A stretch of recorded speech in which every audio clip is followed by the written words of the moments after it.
All right, everyone, how are we doing today? My name is Makiniko, and we are about to dive into something which is probably going to be absolutely horrifying. Today, we're going to be joining Luetin once again, the lore master himself. I love his videos, I love his voice. Just absolutely stunning. And yeah, today, the Imperium's 10 worst jobs. I thought it would be a fun one to cover, and yeah, we'll see where it goes. I don't have high hopes for these, and yeah, I don't even know what to even think right now, so let's get into it. As usual, let me know your thoughts, your comments. I love to chat to you, and let's go. 29 minutes of the worst jobs. Ooh, okay, I'm ready. Let's go. How bad can this be? Is what I always say. However, in the grim darkness of the far future, there is only war. And terrible jobs, apparently. When people forget their duty, they are no longer human. They become something less than beasts. They have no place in the bosom of humanity, nor in the heart of the Emperor. Let them die and be quickly forgotten. Oof. Okay. Enough said. I'm guessing cleaning toilets isn't too bad. When we look at the lives of those serving the Imperium, we must also understand that it is assumed that all of their service is at the behest and honour of serving the Emperor of Man and the Imperium itself.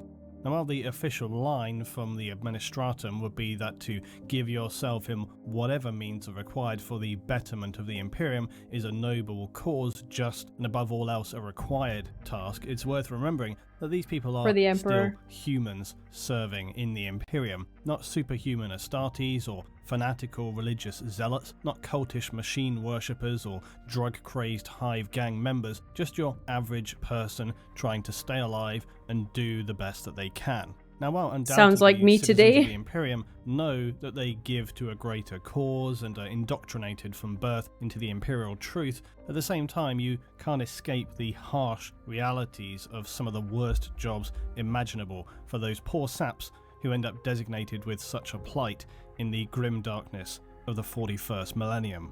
Also, I think a short disclaimer is in order. By our standards, most jobs in the Imperium are often not really what you would quantify as jobs. You might simply be compelled by your seniors toward a role that then becomes your lot in life. There's really no true unified or standardized currency system within the Imperium itself either. To do so would be... Because, like, I mean, I say it like that and that's a bit distasteful, actually. There's a saying, you know, you work to live, you don't live to work.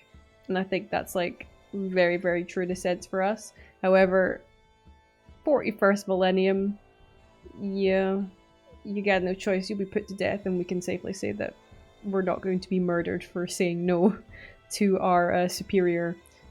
So yeah, that's what I meant by that kind of thing.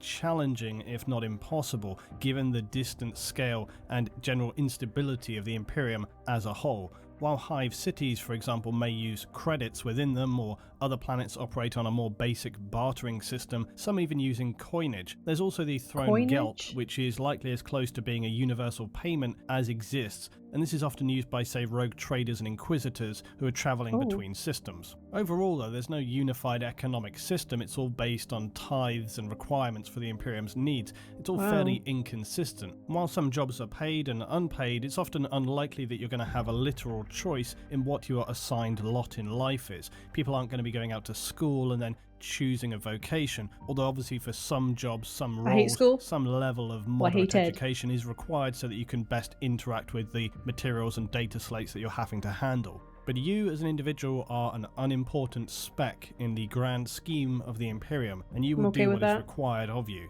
because that is your reality. So is it basically what you're born into is what you're going to do?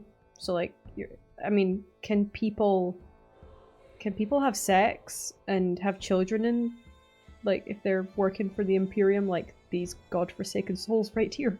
They don't look like they can. They're a bit chained up. And, well, terrifying looking. So, first question. Say if I was... Well, I don't know what job I'd take yet out of these 10 worst ones, but am I able to procreate and have offspring to then do my job in my place, basically? Although I'll probably work till I die in the 41st millennium, so that's fun. Great stuff. Loving it already. God, it really puts things into perspective for you. You know, it's like, I hate going to my 9-to-5 job every day, well, 5 days a week, but definitely better than what those poor souls are dealing with, so I'm gonna keep my mouth shut. I'm blessed about my life, literally.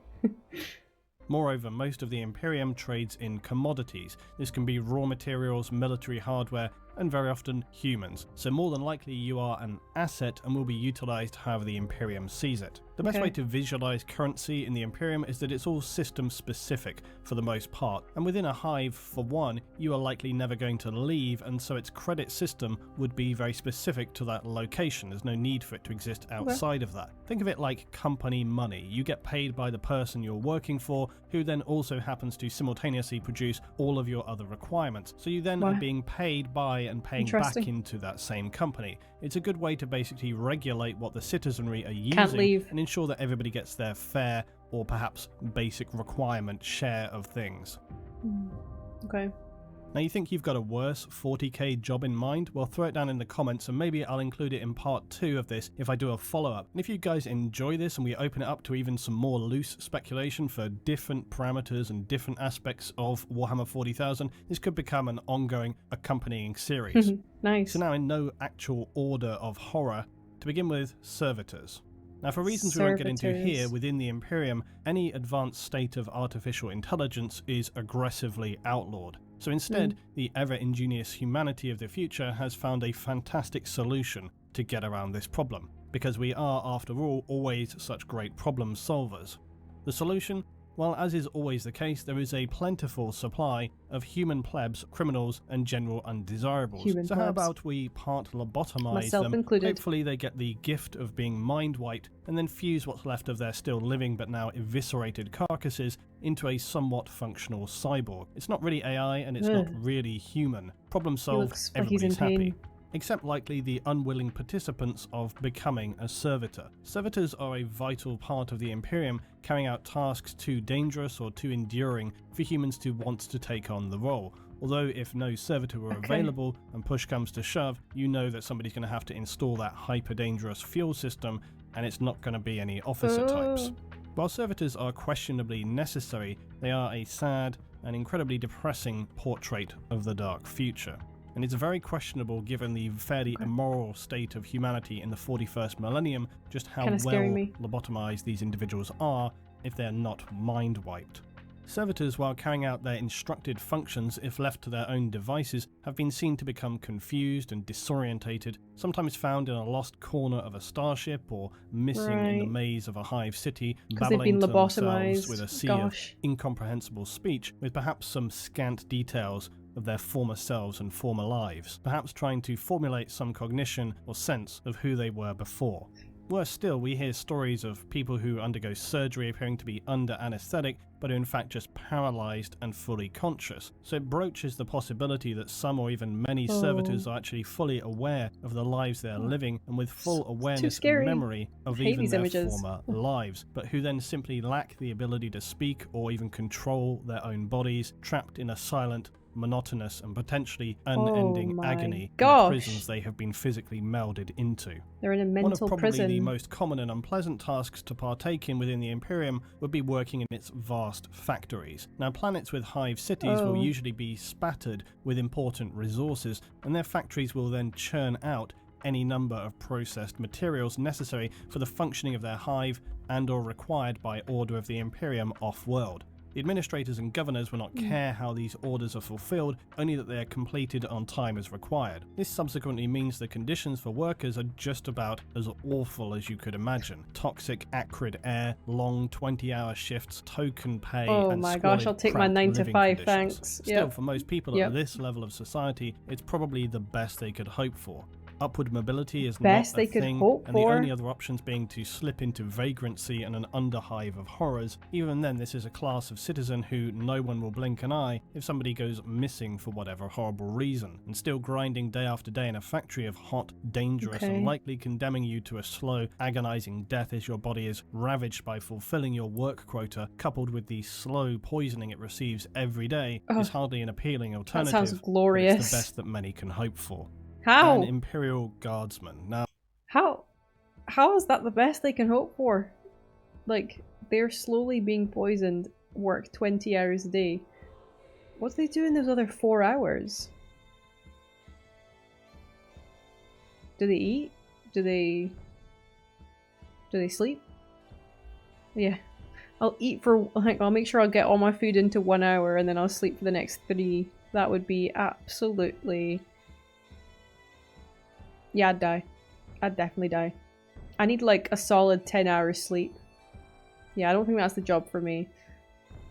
The servitor one... It's just, the whole process just sounds nasty, so I probably also wouldn't do that one. The guardsman, like, we're about to get into like, okay, just going into war and, you know, yeah, it's, you know, it's a glorious death to die in war. I just hope it wouldn't be a painful death, you know, because the servitor, you're basically being tortured, stuck in a kind of prison and forced to do shit that you're not even really truly aware of. You either work in a factory and you're slowly being poisoned and worked to death. I'd rather just be shot in the head fighting in the war against some boys or, I don't know, some freaky Eldar. Yeah, let's see what's next. Guardsman. I don't think it's going to be that bad.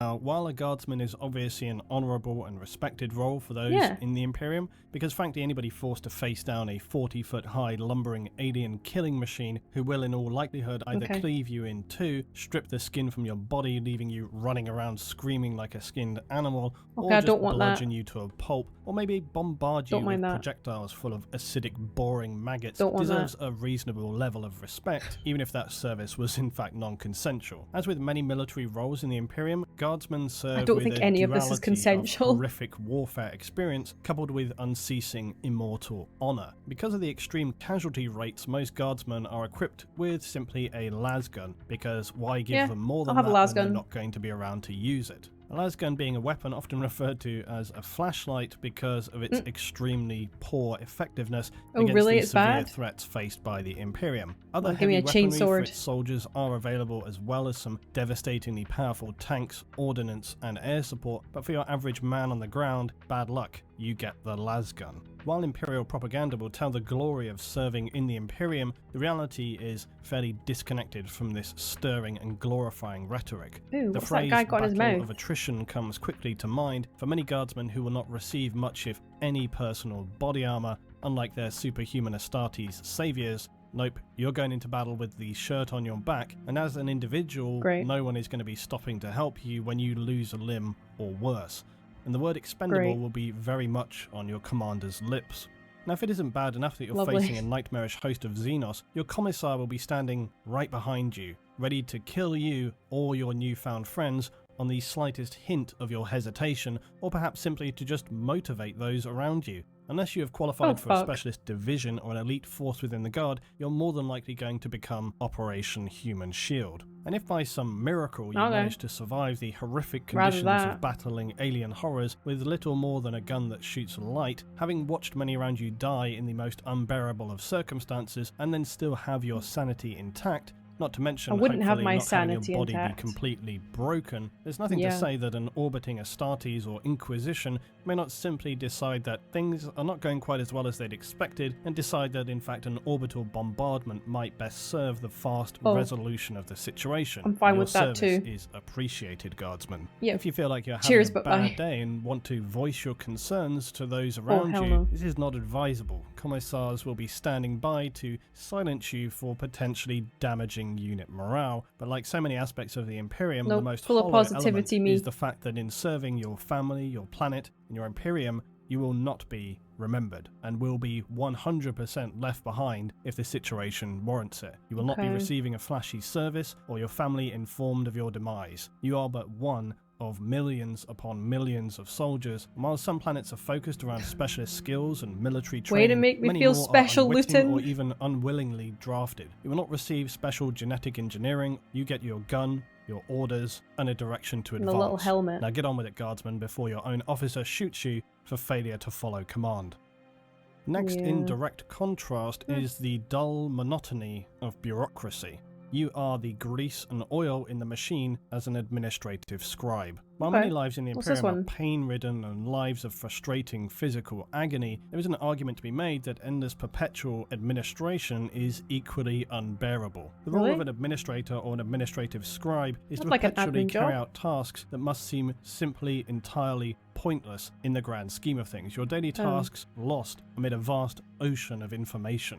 Your whole being lost in reams and reams of paper trails, and even the purpose and intent of your tasks are potentially lost to meaning, or possibly even no longer required, having been long forgotten about. So scary. Billions of clerks, scribes, and general admin staff work tirelessly to manage the Imperium at every tier. Compared to others, this may seem like a sweet job to land yourself, but imagine having to do the same thing every day, without end, without opportunity, and without meaning. In many respects, it's the closest thing to hell for many. Pointless tasks with no thanks or appreciation, no sense of really contributing anything to the greater whole, cold, harsh working conditions, still subject to the same brutal rules and regulations that dictate all Imperial life. Indeed, the very nature of the complex bureaucracy that is strictly enforced allows little room for error. Regulations, forms, protocols, and process is your life. The most peaceful one, I guess. Live a life of blind ignorance of the goings-on beyond the walls and confines of your endless daily data processing. Many administrative positions are considered hereditary as well, so you'll be committed to a life of permanent placement facing logic engines and cogitator workstations. For an administratum scribe working in their specific sub-departments, all must be recorded, catalogued, completed in quadruplet, processed, and then as long as centuries later, finally archived. The whole process is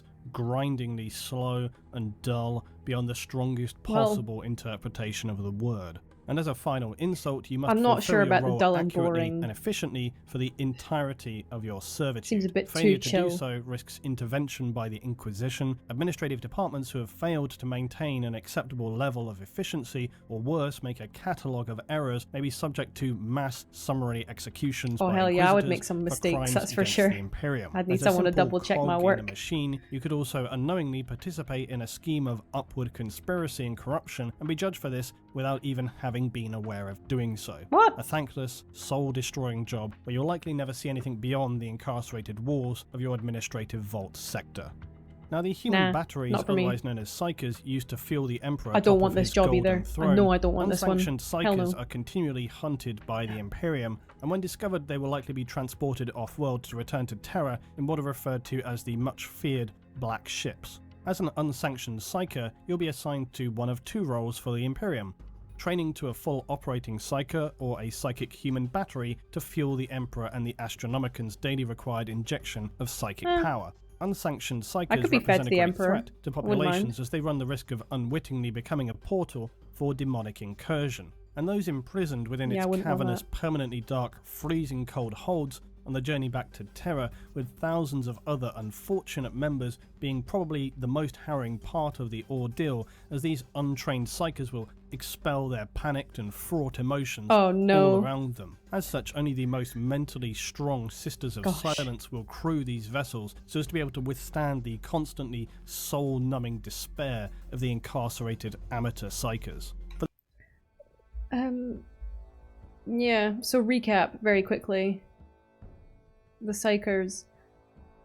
All I'm seeing the problem with that one is, if I was to just be fed to the Emperor, is that I just have to get on a ship and survive all these crazy bastards' powers for a bit.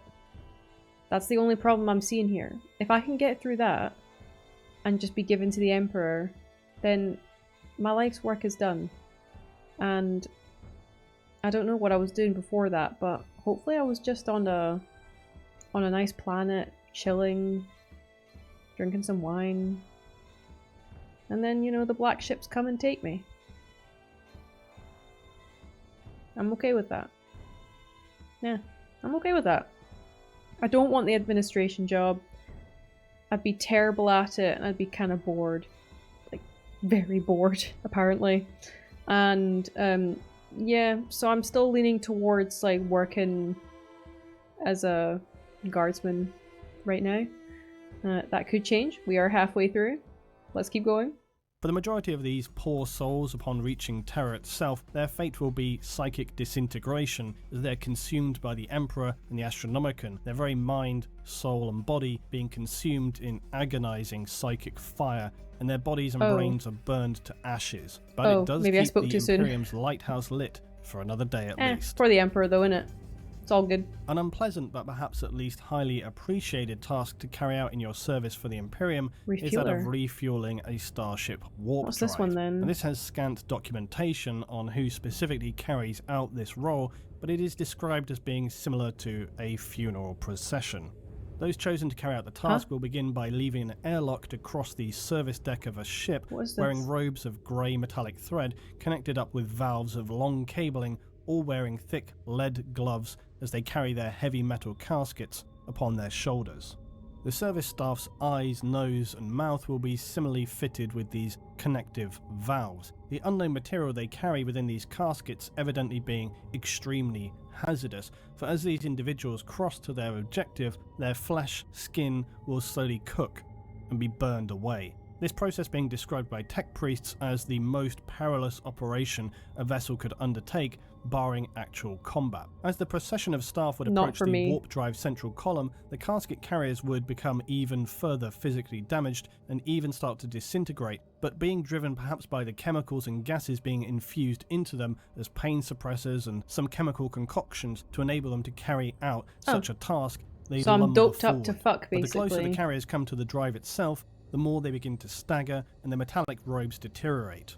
Their infused chemicals keeping them barely standing as their bodies begin to quite literally fall apart. Chunks of flesh and matter falling from their person as they push on to deliver their fuel to the drive. I mean, if you can't feel it though. The casket would be finally pushed into a socket of the drive column as some of the carrier's limbs would detach and strips of muscle and bone hang down from their gaping robes. Servitor-like machines would collect the remains of the carriers and scrape these into yet more caskets before tech priests offer prayers to the last machine on my list, god. This one. With the last great effort, the final casket bearers would load their fuel into the drive before the doors would rapidly shut. The robed shells would now be retracted to the entry point, and the ship's captain might be heard to utter, "Emperor, preserve us," before finally turning away from the harrowing scene playing out on the engineering deck of their starship. I'll just cannon Imagine fodder. life in something like the 13th century, essentially the Middle Ages, where anything like 90% of the population spend all of their time every day working the land. This is life on a feudal world. There are a few citizens with specific jobs working stone and metals, but your average person's life is doomed to endless hard labour. This physically destroying job is carried out from dawn to dusk, year-round, with the populace likely surviving on a meagre supply of its own productivity. A high mortality rate of disease and infection, industrial accidents with primitive machinery or domestic complications like no medicine to prevent women from dying in childbirth. This all in and of itself sounds hard enough of a life, but imagine, if you will, the job of a feudal gong farmer. Now what is this scintillating job? Well, it's collecting the mess of medieval latrines and cesspits, bringing it manually outside of a city or a town to be used as fertilizer for farming. You do get the privilege of searching through the waste if you choose to find any valuables, and by the way, you also have to work only during the night. And here's hoping you don't pass out from the fumes you're inhaling and potentially drown in the stuff you're having to rake out every night. And for those on a feudal world, to top it off, an Imperial administrator will be watching from an orbital platform, and that's about all the defenses your planet has. So let's hope no blood-crazed orcs, hungry tyrannids, or immoral demons come wandering by. Yeah, he's watching out for if you like thought aliens. Working a feudal planet or in a factory for material processing in a hive was bad, don't be so ungrateful, citizen. You have a privileged life compared to those poor souls working in agri-processing. While this is going to vary from hive planet to planet, some of the worst of this is processing what's referred to as corpse starch and ration biscuits, both unpleasant in their own way. as populations for the massive ecologies known as hive cities become quite simply ridiculous, housing anything between 10 and 100 billion citizens, the need for sustenance is obviously difficult to provide for. And while you may be lucky enough to save up your credits and purchase a delicious chunk of rat meat, you're more than likely going to be enjoying some delicious ration bars or me some rat meat. But how do workers produce such luxuries? Well, ration bars are best described as horribly greasy, generally unpopular, shockingly, and are biscuit bars to feed workers, serfs, and military forces. They're manufactured by harvesting bio-rich matter from ocean planets and worlds with seas, which then provides a protein-rich gruel. This, though, would be not enough to provide for the billions of citizens, so it must be instead fed to larvae of the Orochian bilefly. Now, when these larvae reach an optimal stage in their life cycle, when they're plump enough, the larvae are going to be pulped by workers and compressed down into the hard-to-stomach biscuit ration bars. The agri-workers doing this process will work in huge air-sealed pens that produce these plump fat larvae. If you're working in one of these places, then things are not going to be going well for you. And you're probably quite low down in your hive city, as the stench and endless droning vibrations and mechanical sounds of the bileflies is not one that many would choose to live with. Still though, it could be worse. You could be producing corpse starch, which is about as appealing as it sounds. This material is bland, filling, and relatively nutritious because it's basically reconstituted biomatter mixed with animals, plants, discarded organics, and of course rumoured to include human corpses as well. While this is undoubtedly frowned upon by various administrative departments of the Imperium, it's one of those things that a planetary governor is going to either sweep under the rug, play down, or full-on cover up. It's never out and out a disclosed ingredient, but highly suspected. It's like when they found horse meat in like beef burgers. Adequately fed is the mechanical reclamation of human biomatter, albeit then diluted by various other organic materials. It's like so many things in the Imperium, on the borderline of being acceptable. And when faced with limited options for feeding your population, the alternative being violent food riots, then it becomes a necessary evil. Pity though the workers who have to work in the stinking immoral environment where you must process endless stinking vats of biomatter, perhaps seeing some things that are going to be difficult to forget as you catch your eager 4 hours of rest before getting back into the production line. 4 hours of rest, wow, what a blessing. Now I am yet to cover the assassins of the Imperium, but one aspect in being selected to work as an Imperial assassin is their pre-training. Now as with most Imperial roles, it's quite unpleasant. Assassin? Could be promising.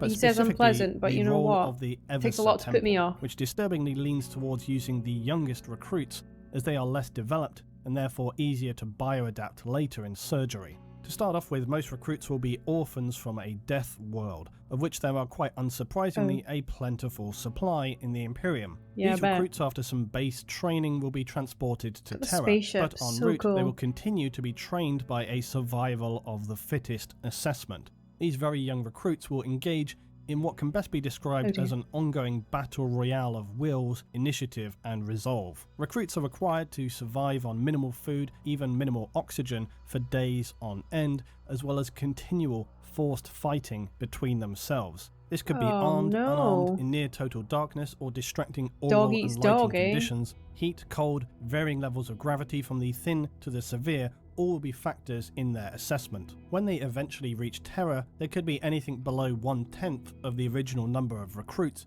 who have survived this harrowing ordeal, or perhaps not at all if their assessors deem them unsatisfactory to requirements. The recruits, though, will then be organised by the temple they are best suited for.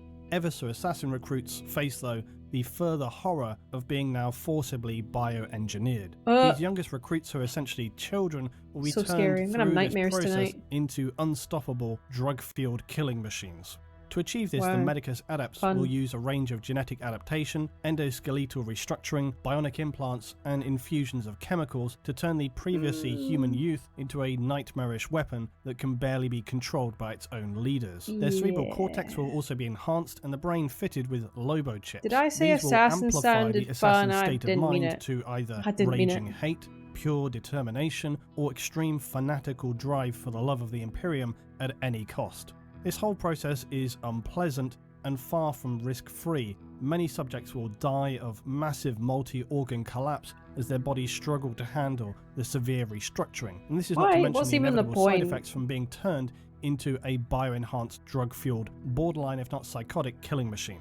Past this point, the assassin will continually attempt to balance the complex cocktail of chemicals that's fueling and simultaneously poisoning their system. Finally, at the end of all this, the assassin will be placed in Sensational. cryosuspension, their bodies so drug-fueled and their own mindset so completely unstable that it's easier than keeping them actively conscious. Before a mission, they're going to be placed into a drop pod and then fired down to achieve their task. Becoming an Eversor assassin is likely one of the worst jobs in the Imperium, as your life is nothing but soul-destroying pain and servitude to be stripped of everything you were and used as an indiscriminate weapon of the Imperium.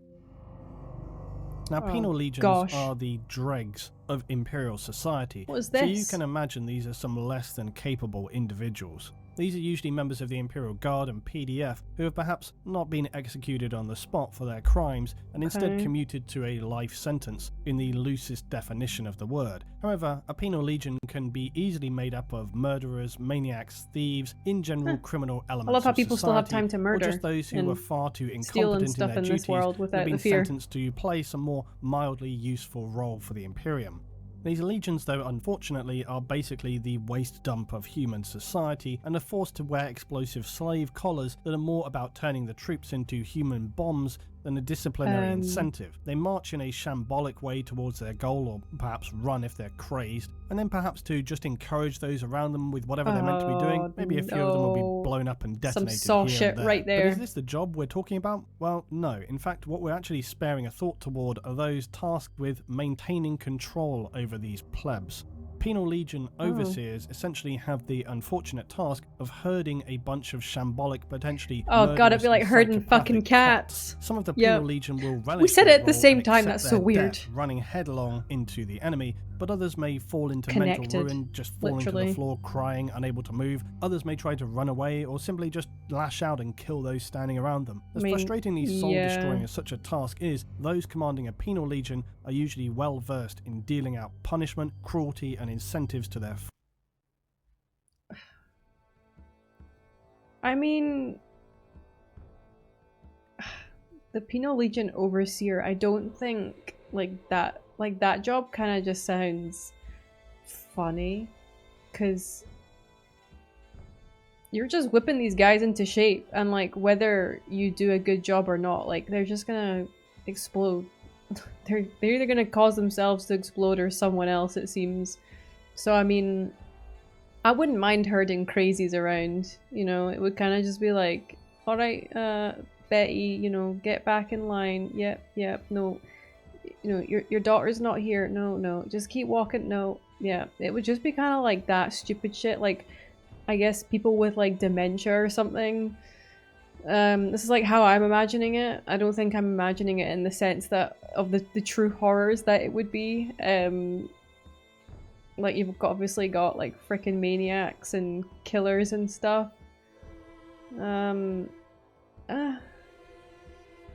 Look, beggars can't be choosers at the end of the day.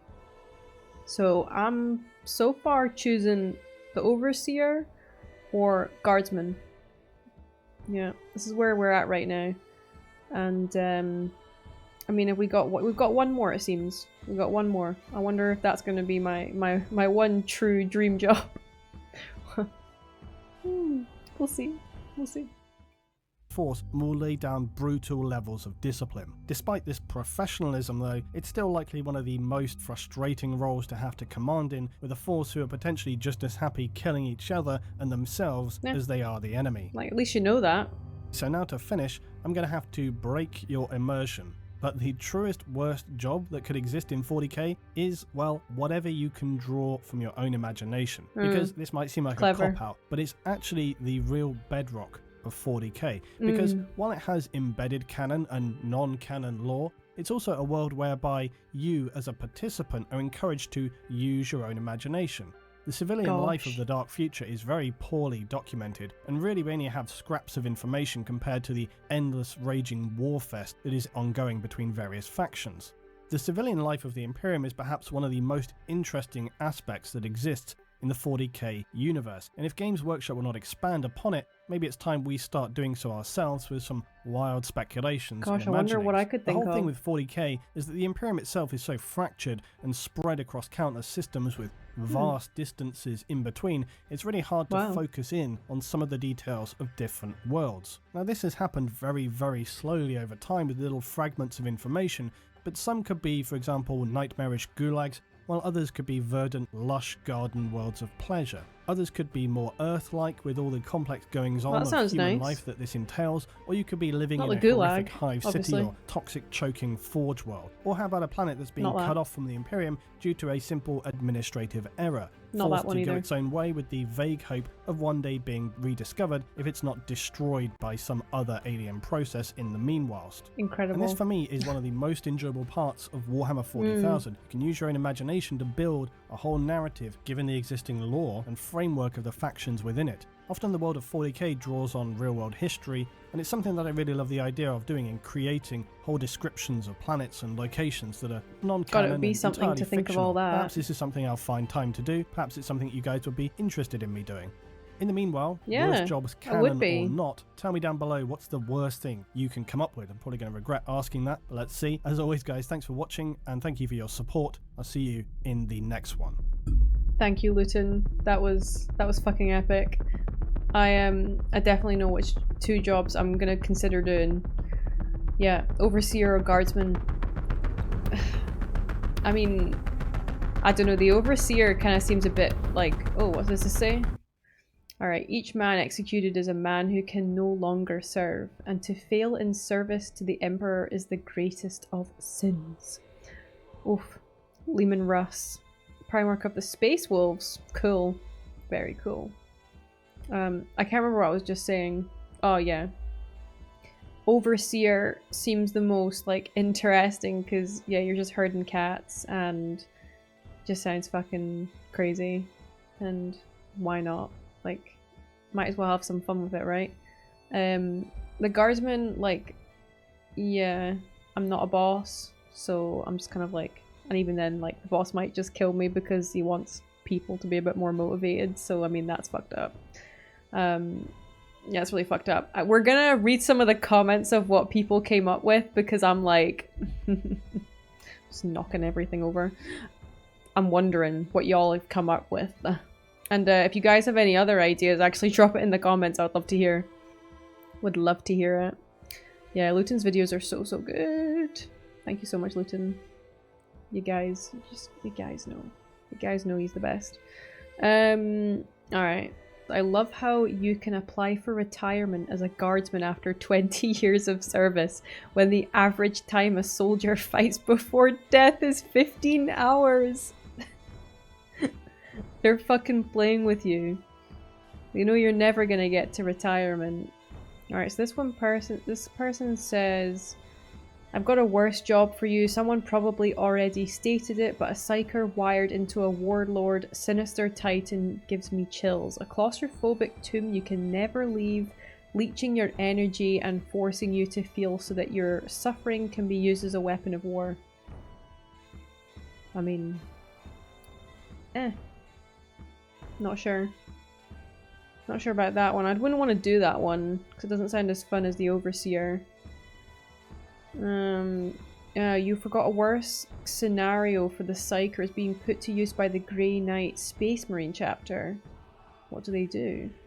Alright, they literally use Psyker as human firewood to heat the forges that they make their special power armor in. These Psychers are forced into the furnace alive and are slowly burned to death as their mind and soul is consumed and the armor cooled in the ashes of their cremated bodies to give it its special anti-Psyker abilities.